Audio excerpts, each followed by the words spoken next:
ఒక అడవి ఉంది. అందులో చాలా జంతువులు ఉండేవి.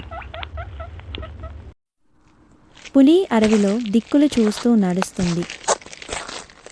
సింహం ఒక కొండ మీద గంభీరంగా కూర్చుంది. ఏనుగు ఒక నది వద్ద ఒంటరిగా నడుస్తుంది. ఎండ బిగిస్తుంది. అడవి ఉడికిపోతుంది. చెట్లు ఎండిపోయాయి. దాహంతో పులి, ఏనుగు, సింహం నీళ్లు లేక దిక్కులు చూస్తున్నాయి. అందరూ తొందరగా రండి, నేను మీకు ఒకటి చెప్పాలి. మనమందరం కలిసి ఒకటిగా పని చేస్తేనే మనం బ్రతకగలము. సింహం ముసిముసిగా నవ్వుతూ మొహం తిప్పుతుంది. మనమందరం ప్రశాంతంగా మాట్లాడుకొని కలిసి పని చేద్దాం. మీరు అందరికీ నాయకత్వం వహిస్తే మేము కలిసి పనిచేస్తాం.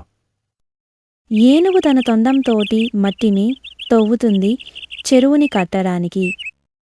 సింహం చెట్లన్నిటినీ తీసివేస్తుంది చెరువు కట్టడానికి.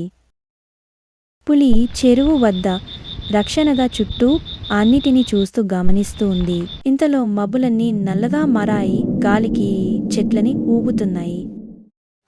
ఆ కష్టపడి చెరువు కట్టినందుకు వాన పడుతుంది. ఏనుగు, పులి వెళ్ళి ఒక చెట్టు ఆకు కింద నించనే మాట్లాడుకుంటూ ఉన్నాయి. వర్షం పడుతుంది, తడిచిపోతారు, ఇక్కడ కూర్చోండి. వర్షం పడినందుకు చెరువు నిండింది.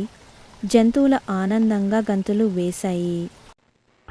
బాగా వర్షం పడింది, మన చెరువు కూడా నిండింది. తరువాత రోజు ఎండ బాగా వచ్చింది. వర్షం మన చెట్లని పచ్చగా మారాయి. ఏనుగు, పులి, సింహం మిగిలిన జంతువులన్నీ చక్కగా ఆడుకుంటూ ఉన్నాయి. ఈ చెరువు మీద హక్కు నాది, మీకు నేను చెరువు ఇవ్వను. నక్క గట్టిగా అరుస్తూ చెప్పడంతో జంతువులన్నీ భయంతో పరిగెత్తుతున్నాయి. ఏనుగు, పులికి కోపం వచ్చింది. సింహం ముందుకు వచ్చి గంభీరంగా గర్జిస్తుంది. ఇప్పుడు చూడండి, ఆ నక్కని నేనేం చేస్తాను.